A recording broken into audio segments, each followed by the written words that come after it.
из-за кладбища привел к конфликту на таджикско-кыргызской границе. Во время поминальной службы жители кыргызстанского села вступили в словесную перепалку с пограничниками Таджикистана.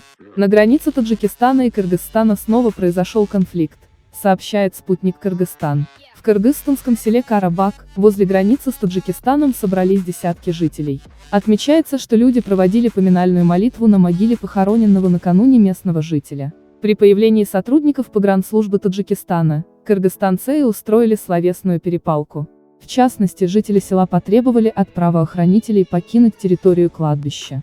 Для разрешения конфликта на место прибыли пограничные представители двух государств.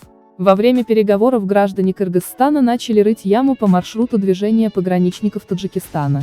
Пограничники, в свою очередь, применили оружие, совершив один предупредительный выстрел в воздух, сообщили в Государственной пограничной службе Кыргызстана. В настоящее время пограничники Таджикистана и Кыргызстана продолжают переговоры. С жителями кыргызстанского села ведется разъяснительная работа. В погранведомстве уточнили, что обстановка на таджикско-кыргызской госгранице относительно стабильная.